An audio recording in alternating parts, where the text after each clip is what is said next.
Long ago, in the heart of the Danre forest, there was a village named Okiki, surrounded by the thick jungle and sacred hills. The people of Okiki were farmers, drummers, and storytellers, but they were living in fear of one thing: the Leopard King. He was no ordinary leopard. He walked on two legs, wore a cloak of palm fronds, and his eyes were glowing like a burning coal.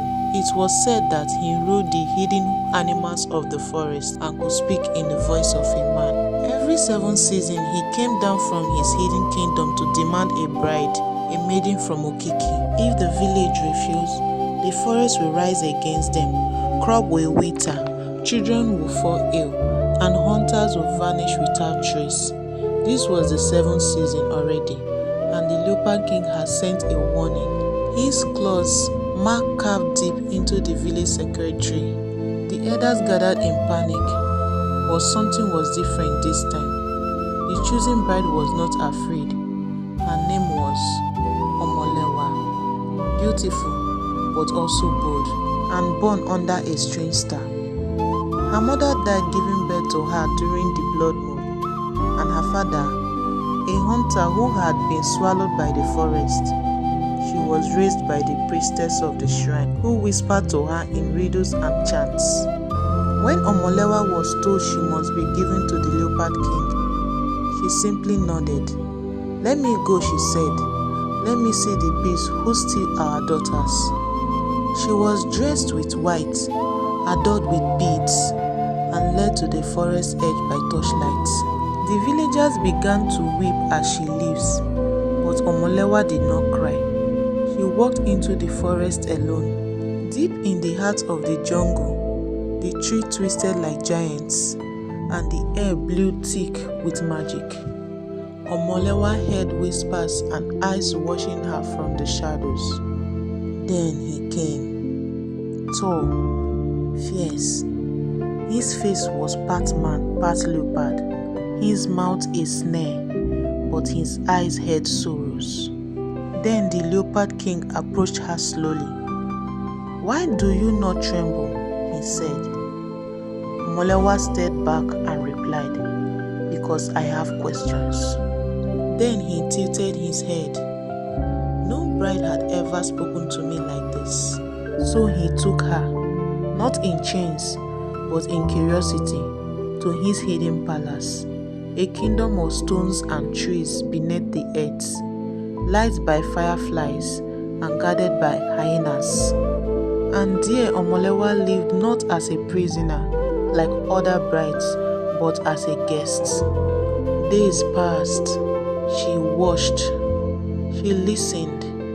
She learned. Then she discovered that the Leopard King was once a warrior, cursed by a jealous priest after refusing to marry his daughter. The curse then turned him into a beast, born in the forest, and only a fearless bride who chose him willingly could break it. Omolewa began to feel the truth in her spirit. Then she said to herself, "This is my destiny." So one night, under a full moon, she stood before him and declared, "I choose you, not out of fear, not out of sacrifice.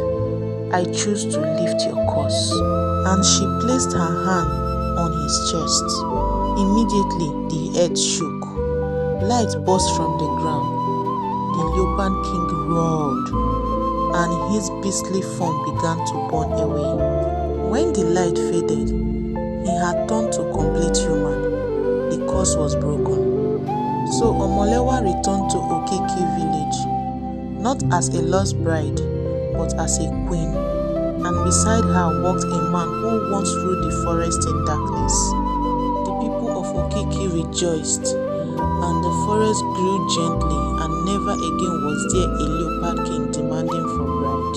From that day forward, mothers told their daughters, "Do not fear the forest, fear silence, fear not asking why, for one girl's courage tamed a curse and made a monster human again."